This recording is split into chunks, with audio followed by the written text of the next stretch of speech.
This is one of the videos that I am sharing some of my book recommendations, some of the books that I have read, and I'm sharing why I like them. And it's always very difficult for me to choose books because I have so many and I don't know why I would choose this one instead of another one. So first of all, I decided what would be the theme of the books that I would select. So I decided that it would be something related to healing and vulnerability. So here I am. I chose 3 books and I would like to share them with you. First one, It Didn't Start With You. It's a book by Mark Wallin. And this book talks about intergenerational trauma, inherited trauma, how inherited family trauma shapes who we are. And when we understand who we are because of that intergenerational trauma, inherited family trauma, then we can end the cycle. It's a fantastic book. It also comes together with practices, with exercises that you can do. When I was reading that book, I was actually going through my father's family tree, and I was having lots of conversations with him, with relatives, you know, trying to see what is under the surface. And it was so revealing for me in order to understand why my father or my family or me and my sister, why we were carrying some of the, let's say, behaviors that we wouldn't understand why we're carrying. So, depression, anxiety, chronic pain, phobias, obsessive thoughts, they can sometimes be explained because of the traumas, not of our traumas, but the traumas of our parents, grandparents, and even great grandparents. And sometimes the roots of these issues can be back then, not now. But for some reason, we are carrying it as if that is the only way we can connect with our roots, as if there's an unfinished business, as if they are unspoken words or unfelt feelings from these people back then, and we are still carrying the task for them. It's amazing the way that Mark explains all these, and he's also bringing a lot of evidence from research about traumatic experiences that they are passed to future generations, and he's doing that in a very simple language, and he's trying to bring insights. Actually, he's not trying to blame anybody, but he's trying to bring insights in our lives about why we behave the way we behave, why we feel the way we feel, why we sabotage our lives the way we sabotage them sometimes. Highly recommended. I love that book. Now, talking about vulnerability and healing, you know how much I love talking about loneliness and exploring loneliness. It's unfortunately one of the topics and feelings that are not so much explored and talked about. So, one of my favorite authors, Brene Brown, who has devoted her career into exploring shame and vulnerability. So, in this book, Braving the Wilderness, he's talking about loneliness and the quest for true belonging.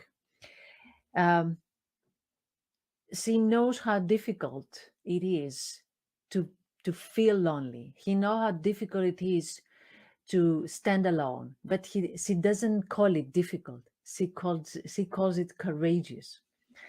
And uh, of course, in her talk about vulnerability, she's trying to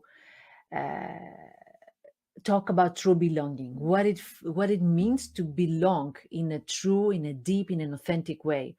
We are bombarded with social media, with followers and likes and friends, and still it doesn't feel like we have friends. It doesn't feel like we are connected. And the connection that we are seeing through social media feels like we need to do a lot of things in order to get that connection. We need to change who we are. But Brene says, no, true belonging doesn't require us. to change who we are. It requires us to be who we are. Just does this. So she's talking about 4 elements of true belonging, and I'm going to give you just a sneak peek. One element is, and it's not an element, you will see what I mean. It's just a phrase that she explains this element. People are hard to hate, close up, move in. Second, speak truth to bullshit, be civil. 3, hold hands with strangers. 4, strong back, soft front, wild heart. It's when she explains how to get out of your comfort zone in order to find true belonging. You cannot find belonging just being with the familiar. When you talk to strangers, or when you don't just stay in what other people show, that's why she says people are hard to hate, close up. Just move closer, because everybody is afraid to show the true self.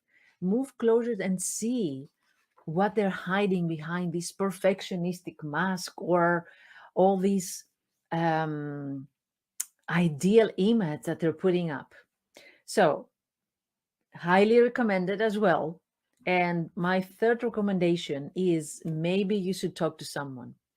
And you know why this is a book that is being shared under the umbrella of vulnerability and healing? Because this is written by a therapist talking about her therapist. So instead of keeping this facade that therapists have everything put together and they are in control and they know everything, no, she actually dares to present herself as imperfect, vulnerable, scared, and to reveal part of yourself, and actually to show how it feels to be in therapy while being a therapist. So, isn't that vulnerability plus healing? It is. So, if you're wondering, if you're in therapy and you're wondering what your therapist is thinking and what their life look like, that's the book. So, it is a very beautiful book because she's putting all this together in a very humorous way. And you know that I love humor. And it's a story of an incredible relationship between two therapists, between two people, actually, two human beings. So, highly recommended as well. If you're a bookworm like me, I think you're going to love them.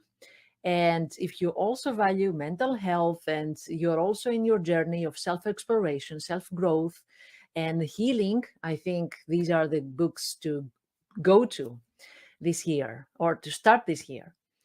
Let me know if you're looking something more specific. Let me know what kind of book you're looking for. And I'm here to give you my 2 cents. Thank you very much for being here and take good care.